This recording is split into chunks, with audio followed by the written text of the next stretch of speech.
இப்போ அண்ணன் வடிவேலு காமெடி தான் நமக்கு ஞாபகம் வரும்.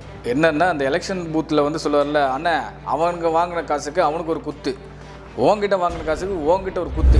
ஊரே காரி காரி துப்பும்போது இவரும் வந்து காரி துப்ப ஆரம்பிச்சிட்டாரு.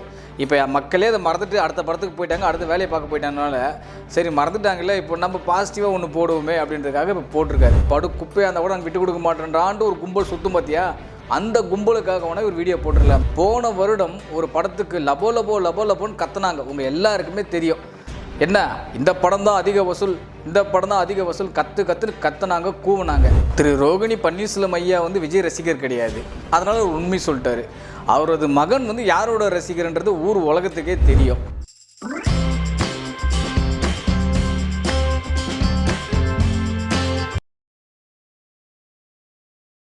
வணக்கம்.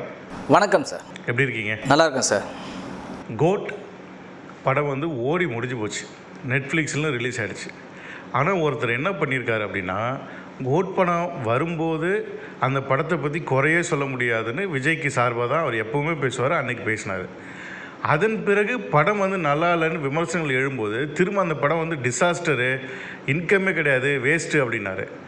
அவரே வந்து இப்போ அண்மையில் ஒரு வீடியோ போட்டிருக்காரு, இந்த படம் விஜய்க்கு வந்து மிகப்பெரிய ஒரு வெற்றி படம், கிட்டத்தட்ட தமிழ்நாட்டில் மட்டும் 200 கோடி ரூபாய்க்கு மேலே வசூல் பண்ணியிருக்கு, அதில் 110 கோடி ரூபா ஷேர் கொடுத்துருக்குங்கிறாரு. இதை நீங்கள் எப்படி பார்க்குறீங்க? இதெல்லாம் பார்க்கும்போது என்ன தோணுதுன்னா, நமக்கு இப்போ அண்ணன் வடிவேலு காமெடி தான் நமக்கு ஞாபகம் வரும். என்னென்னா அந்த எலெக்ஷன் பூத்தில் வந்து சொல்லுவார்ல, அண்ணன் அவனுக்கு வாங்கின காசுக்கு அவனுக்கு ஒரு குத்து, ஓங்கிட்ட வாங்கின காசுக்கு ஓங்கிட்ட ஒரு குத்து, ஆக மொத்தத்தில் 2 குத்துன்னுவான், நான் 3ஆவதாக நான் ஒரு குத்துட்டான்னு வரல வடிவேலன்னு. அந்த மாதிரி தான் இருக்குது. ஊரே காரி காரி துப்பும்போது இவரும் வந்து காரி துப்ப ஆரம்பிச்சிட்டாரு. இப்போ மக்களே அதை மறந்துட்டு அடுத்த படத்துக்கு போயிட்டாங்க, அடுத்த வேலையை பார்க்க போயிட்டாங்கனால சரி மறந்துட்டாங்கல்ல, இப்போ நம்ம பாசிட்டிவாக ஒன்று போடுவோமே அப்படின்றதுக்காக இப்போ போட்டிருக்காரு. வேறு ஒரு ரீசனும் கிடையாது. தமிழ்நாட்டில் இந்த திரைப்படம் வந்து இவ்வளோ கோடி ரூபாய் வசூல் செஞ்சுருக்குன்னா தேட்டரில் பட்டையை கலப்பிக்கணும் அந்த படம். அதாவது எப்படின்னா, ஜெயிலர் மாதிரியோ, ஒரு பாகுபலி 2 மாதிரியோ, ஒரு KGF மாதிரியோ இந்த படங்கள் ஓடி இருக்கணும். அப்படி ஓடிச்சான்னு உறுதியாக ஒரு சொல்ல முடியுமா? யோசிச்சு பாருங்கள். படம் ரிலீஸ் ஆன 2வது நாள் வாழை திரைப்படத்துக்கு எத்தனை ஷோ இங்கே தமிழ்நாட்டில் இன்க்ரீஸ் ஆச்சுன்னு தெரியுமா? முதல்ல நான் தெரியாதனமே கேட்குறேன்.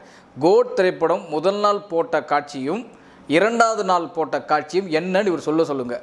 அதே மாதிரி வாழை திரைப்படம் கோட் ரிலீஸ் ஆன அன்னைக்கு தமிழகத்தில் எத்தனை காட்சிகள் ஓட்டப்பட்டது, கோட் ரிலீஸ் ஆன 2வது நாள் வாழை திரைப்படம் எத்தனை காட்சிகள் போடப்பட்டதுன்றது இவர் கிளியராக சொல்லுங்கள். அதுக்கப்புறம் வந்து இவர் வசூல் மட்டும் எங்கேருந்து வருதுன்றதை இவர் விலாவரியாக விளக்க சொல்லுங்கள் எல்லாமே. அதை விட்டுட்டு இங்கே எவனுக்கும் ஒன்றும் தெரியாது, இண்டஸ்ட்ரியை பற்றி தெரியாது, என்ன டேர்ம்ஸ் அண்ட் கண்டிஷனில் ரிலீஸ் பண்ணியிருக்காங்கன்னு எவனுக்கும் தெரியாது. ஆக மொத்தத்தில் படம் ரிலீஸ் ஆகிடுச்சா, எங்கள் தலைவர் படம் நாங்கள் விட்டு கொடுக்க மாட்டேன்டா, படு குப்பையாக இருந்தால் கூட நாங்கள் விட்டு கொடுக்க மாட்டேன்றான்ட்டு ஒரு கும்பல் சுற்றும் பார்த்தியா, அந்த கும்பலுக்காக வேணால் ஒரு வீடியோ போட்டுடலாமே தவிர்த்து, திரையரங்க உரிமையாளர்களுக்கு நல்லாவே தெரியும் அந்த படம் என்ன கலெக்ட் பண்ணியிருக்கு, எந்த அளவுக்கு நஷ்டம் வந்திருக்கு, எந்தெந்த தேட்டரில் லாபம் வந்திருக்குன்ற முதல் கொண்டு இங்கே இருக்கிற அனைத்து திரையரங்க உரிமையாளர்களுக்கும் நல்லாவே தெரியும்.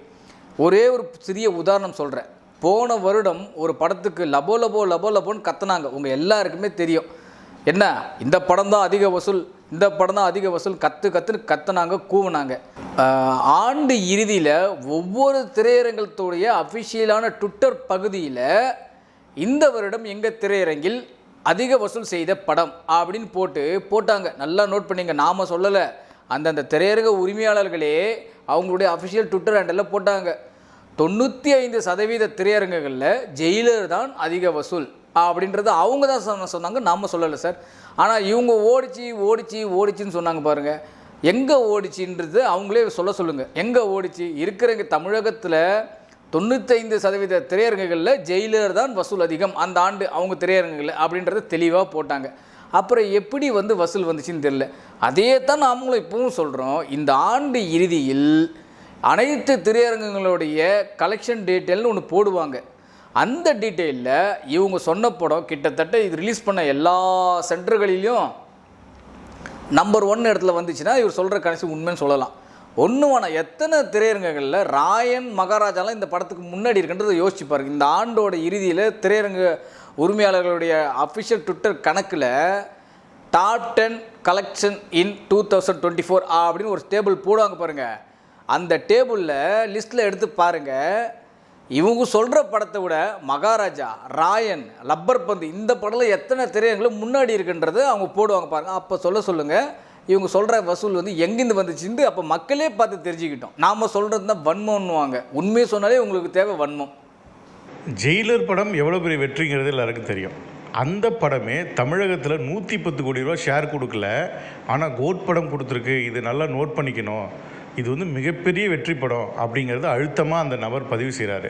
ரோகிணி திரையரங்கு உரிமையாளர் பன்னீர்செல்வம் அந்த திரையரங்கு உரிமையாளர்கள்லாம் கூப்பிட்டு வச்சு ஒரு பேட்டி கொடுத்தாரு நம்ம அண்மையில், எல்லாருக்கும் அது தெரியும். அதில் வந்து பார்த்திங்கன்னா எங்களுக்கு நஷ்டம் ஏற்பட்டிருக்கு, அதை நாங்கள் வந்து முறையாக சந்தித்து நாங்கள் வந்து பேசுவோம் அப்படிங்கிற மாதிரி சொல்லியிருந்தார். பன்னீர்செல்வம் பையன் வந்து அமோகமாக ஓடிட்டுருக்குன்னு பேட்டி கொடுக்குறாரு.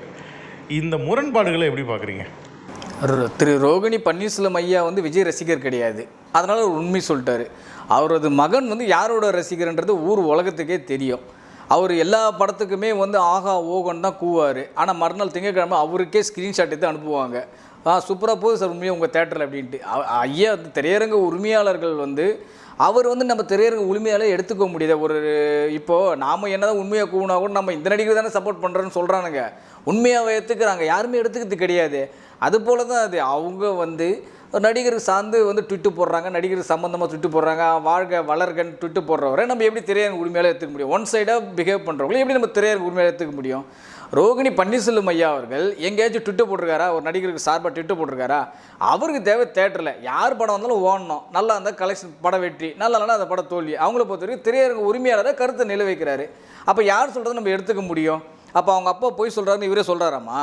இல்லை மகன் போய் சொல்கிறான்னு அப்பா போய் சொல்கிறாரா? இது என்ன கணக்கில் இருக்கான்? திங்கட்கிழமை எத்தனை தேட்டரில் ஓடிச்சா அப்படியே பாதிக்கு பாதி, அதாவது 4 தேட்டர் ஓடு ஸ்கிரீன்னா 12 ஷோ ஒன்று ஸ்க்ரீன் காம்ப்ளெக்ஸில் 6 ஷோ தான் ஓடிச்சு திங்கட்கிழமைலேருந்து. அப்புறம் எப்படி சார் வசூல் வரும் உங்களுக்கு? நீங்கள் யோசிச்சு பாருங்கள். அவர் தெளிவாக சார் ஒரு திரையரங்க உரிமையாளர் சொல்கிறது தான் சார் நம்ம கருத்தாக எடுத்துக்க முடியும். அந்த திரையரங்க உரிமையாளர் வந்து எங்களுக்கு ஆகா ஓஹோ பயங்கரமான கலெக்ஷன் சார், இந்த மாதிரி ஒரு கலெக்ஷனை நாங்கள் வந்து பார்த்ததே கிடையாது சார் தமிழ் சினிமா வரலாற்றில், ஏன்னா ஒன்று சொன்னால் நம்ம பேசலாம். ஜெயிலர் திரைப்படம் ஏன் வந்து அந்த ஷேர் எடுத்துனா அது ஆர்கானிக்கான ஹிட்டு. 120 ரூபா தான் டிக்கெட்டு, எக்ஸ்ட்ராலாம் விற்கல. முதல் 6 நாளைக்கு எந்த கோர்ட்லேயும் போய்ட்டு ரஜினிகாந்த் தரப்பில் போய் நிற்கல, எனக்கு 5 மணிக்கு ஸ்பெஷல் ஷோ கொடுத்து போய் நிற்கல, இன்னும் இவ்வளோதான் விற்பேன் 6 நாளைக்குன்னு போய் நிற்கல, எதுவுமே நிற்கல. அவங்க தெளிவாக நார்மலாக ரிலீஸ் பண்ணாங்க. ஆர்கானிக் ஹிட்டு 4 வாரம் 3 வாரம் ஸ்டெடியாக போச்சு. இது நான் சொல்கிறது வந்து பெரிய பெரிய மல்டிப்ளெக்ஸில் இல்லைங்க, மூளை முடுக்கில் உள்ள தேட்டர்லாம் அது 3 வாரம் 4 வாரம் தாக்கு பிடிச்சி ஓடிச்சிங்க. அதனால் வந்து அந்த படம் வந்து ஷேர் அதிகமாக, இது நான் சொல்கிறது 120 ரூபா கலெக்ஷன்லேயே அந்த ஷேர் அதிகமாக எடுத்த படம். இவங்க சொல்கிற படங்கள் என்ன விற்றாங்கன்னு சொல்ல சொல்லுங்களா? முதல் 4 நாட்களுக்கோ 5 நாட்களுக்கோ டிக்கெட் ரேட்டு என்ன விற்றாங்கன்னு சொல்லுங்கள்.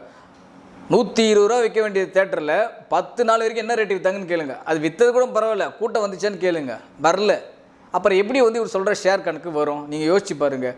என்ன டேர்ம்ஸ் அண்ட் கண்டிஷன் போட்டாங்கன்னு சொல்லுங்கள் சார். இங்கே வந்து உக்காந்துக்கிட்டு இந்த படம் வந்து தயாரிப்பாளருக்கு 120 கோடி ஷேர் வந்துச்சு, 200 கோடி ஷேர் வந்துச்சுன்னு சொல்கிறீங்கல்ல, அந்த திரைப்படத்தை தமிழகத்தில் என்ன டேர்ம்ஸ் அண்ட் கண்டிஷனில் திரையரங்கு உரிமையாளர்களுக்கு கொடுத்தாங்கன்னு சொல்லுங்கள் சார் பார்க்கலாம். முதல்ல அதை சொல்லுங்கள் சார். என்ன terms and condition? Tamil cinema வரலாற்றிலேயே யாருமே இந்த டேர்ம்ஸ் அண்ட் கண்டிஷனில் படம் ரிலீஸ் பண்ணதே கிடையாது சார். வேறு வழி இல்லாமல் இந்த படத்தை நாங்கள் ரிலீஸ் பண்ண வேறு படங்களே இல்லைன்றதுக்காக தான் சார் இவங்க பண்ணாங்கன்றது பல திரையரங்கு உரிமையாளரோட கருத்தாக நிலவு சார். சார் ஒரு சின்ன உதாரணம் சொல்லலாம் சார். இண்டஸ்ட்ரி ஹிட்டுன்னு ஒரு பழமொழி இருக்குது சார். அதாவது பழமொழி இல்லை, இண்டஸ்ட்ரி ஹிட்டுன்னா என்னன்றதை நிரூபித்த படம் வந்து ஜெயிலர் சார். இங்கே தமிழ்நாடு மட்டும் இல்லை sir, Kerala, Andhra, Karnataka, rest of இந்தியாவோட மல்டிப்ளெக்ஸ் பெரிய அளவு ரிலீஸ் ஆகலை, ஓவர்சீஸ் எல்லா நாடுகள்லையுமே சேர்த்து, ஏன் குறிப்பாக தமிழகத்தை கூட அவ்வளோ ஓட்டம் ஓடின அந்த திரைப்படம் 3 வாரம் 4 வாரம் தாக்கு பிடிச்ச அந்த திரைப்படம் கூட இவ்வளோ ஷேர் கொடுக்கல சார். 2வது நாள் 3வது நாள் 5வது நாளெல்லாம் பாதி ஸ்க்ரீனை கம்மி பண்ண இந்த படம் எப்படி சார் ஷேர் கொடுக்கும்? ஏதாச்சும் கொஞ்சமாச்சும் ஒரு லாஜிக் இருக்கான்னு கொஞ்சம் யோசிச்சு பாருங்கள். இவங்க சொல்கிறது எல்லாம் சார் பில்டப்புக்காக வந்து, அதாவது சார் இந்த படம் வந்து நல்லா ஓட வேண்டிய படம், நல்லா இன்னும் சூப்பராக எடுத்துக்கலாம்னு சொல்லுங்கள், தப்பு கிடையாது. ஆனால் ஓடாத படத்தை ஓடிச்சின்னா கொஞ்சம் யோசிச்சு பாருங்கள். இதுதான் இங்கே வந்து இங்கே நடந்துகிட்டு இருக்க விஷயம். உண்மையாக சொல்ல போனால் ஒரே ஒரு விஷயம் என்னென்னா, ஒரு மீடியா என்பது என்னென்னா நேர்மையாகவும் நாணயமாகவும் செயல்பட்டவங்க தான் இங்கே எல்லாருமே. யாருமே வந்து இந்த சொம்பு அடிச்சோ இல்லை காசை வாங்கிட்டு போடுற ஆளுங்களாம் கிடையாது இங்கே. இன்றைக்கி முன்னணியில், அதாவது கொஞ்சம் ஓரளவுக்கு ரீச்சில் இருக்கிறவங்க எல்லாருமே ஒரு டைமில் நேர்மையாக விமர்சனம் பண்ணவங்க, நேர்மையான கருத்துக்களை வைத்தவங்க, நேர்மையான விஷயங்களை பண்ணவங்க. அதனால தான் அவங்கள பார்க்கும்போதே வந்து ஒரு நேர்மைக்குண்டான விஷயம் தெரிஞ்சுது. காலப்போக்கில் என்ன ஆகுதுன்னா, இந்த நேர்மையை வச்சுக்கிட்டு ஒரு மண்ணும் பண்ண முடியாதுன்னு தெரிஞ்சுக்கிட்டு என்ன பண்ணுறாங்கன்னா பிஸ்னஸ் ஆக்கிட்டாங்க இன்றைக்கி. நீங்கள் எடுத்து பாருங்கள், ஒரு குறிப்பிட்ட நடிகர்களுக்கு சப்போர்ட்டிவாக பேசுது. அதாவது என்னென்னா, இந்த படம் ஆகா, இந்த படம் இவ்வளோ கோடி சம்பளம் வாங்கிட்டாரு, இந்த படம் வந்து நியூசிலாண்டில் மிரட்டுது, இந்த படம் வந்து அண்டார்டிகா பெருங்கடலில் அலையுது அப்படின்ற மாதிரி பேசுகிற எல்லாருமே என்னென்னு பார்த்தீங்கன்னா, இவங்க எல்லாம் யார், இங்கேருந்து ஃபேமஸ் ஆகிட்டு வந்தவங்க. இங்கே யார் யாரெல்லாம் ஃபேமஸாக இருக்காங்க, ட்விட்டரில் யார் யாரெல்லாம் ஃபேமஸ்ஸு, இன்ஸ்டாகில் யார் யாரெல்லாம் ஃபேமஸ்ஸு, ஃபேஸ்புக்கில் யார் யாரெல்லாம் ஃபேமஸ்ஸு, யூடியூப்பில் யார் யாரெல்லாம் ஃபேமஸ்ஸு, அதேமாதிரி மற்ற மாநிலங்களில் யாருடைய பாக்ஸ் ஆஃபீஸ்லாம் இங்கே ஃபேமஸாக பேசுகிறாங்க, இந்த ஓவர்சீஸில் யார் யாரெல்லாம் ஃபேமஸாக பேசுகிறாங்க, எல்லாரையும் பிடிச்சிக்கிட்டு ஒரு டீமை ஃபார்ம் பண்ணிட்டாங்க சார். ஃபார்ம் பண்ணிவிட்டு நீங்கள் யோசிச்சு பாருங்கள், அந்த ஸ்பாட்டுக்கு எல்லாம் ஒரே டைமில் அடிப்பாங்க. ஆகா ஓகோன்னு ஒரு 150-200 பேர் இருக்காங்க சார் இந்த கும்பல்.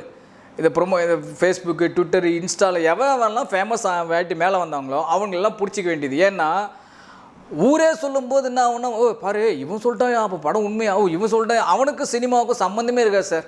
அவன் எங்கேயோ ஏதோ ஒரு வீடியோ போடுறவனா இருப்பான், ட்ராவல் வீடியோ போடுறவனா இருப்பான், ஜவுளி கடை விளம்பரத்தை போடுறவனா இருப்பான். அவன் எங்கேயாச்சும் ஃபேமஸ் ஆகிட்டு இருப்பான். அதை வச்சு அவனுக்கு சினிமாவுக்கும் எந்த சம்மந்தமும் இருக்காது.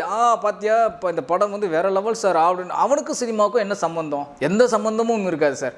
இந்த மாதிரி ஆட்கள்லாம் பிடிச்சி வச்சுக்கிறது. இந்த மாதிரி ஆட்களை பிடிச்சி வச்சுட்டு குறிப்பிட்ட நடிகர்களுக்கு என்ன பண்ணுறது, பூஸ்டப் பண்ண வேண்டியது. இவர் தான் வந்து இந்தியாவிலேயே அதிக சம்பளம் வாங்குகிற ஹீரோ, இவர் படம் தான் முதல் நாள் வந்து அதிக அடிக்கிற ஹீரோ அப்படின்ற மாதிரி இவங்களாம் கிளப்ப வேண்டியது. அது என்ன ஆகுன்னா, அவங்களுக்கு எல்லாருக்குமே குறிப்பிட்ட அளவுக்கு ஃபாலோவர்ஸ் இருக்காங்க. ஃபாலோவர்ஸ் இருக்கும்போது என்ன ஆகுதுன்னா, அவங்க சொல்கிறது உண்மைன்ற மாதிரி வந்து நான் சொல்கிறது என்ன, பாமர மக்கள் எந்த விதமான அனலைஸும் பண்ணாமல், எந்த விதமான எதுவும் ஆராயாமல் மக்கள் இருக்காங்க பார்த்தீங்கன்னா, இவங்க சொல்கிறதுலாம் உண்மை நம்புற ஒரு கும்பல் இருக்கும். எல்லாருக்குமே இவங்க சொல்கிற நம்புற ஒரு கும்பல் இருக்கும் பார்த்தியா.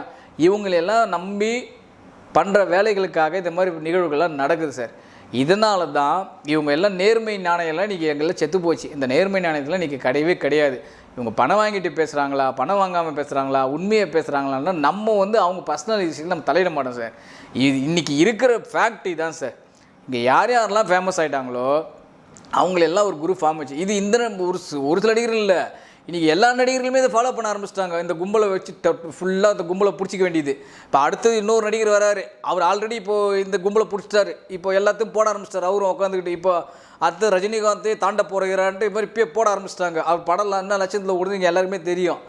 அத்தி பூத்தா மாதிரி அப்பப்போ ஒரு படம் ஓடும். அதுக்கே இந்த கற்று சரிங்களா. இவங்களாம் வந்து என்ன பண்ணுறதுன்னா, இன்றைக்கி வந்து என்னென்னா இந்த ஃபேமஸை வச்சு பிஸ்னஸ் ஆக்கிட்டாங்க சார். நீங்கள் அவ்வளோதான் சார் வித்தியாசம், வேறு ஒன்றும் கிடையாது சார்.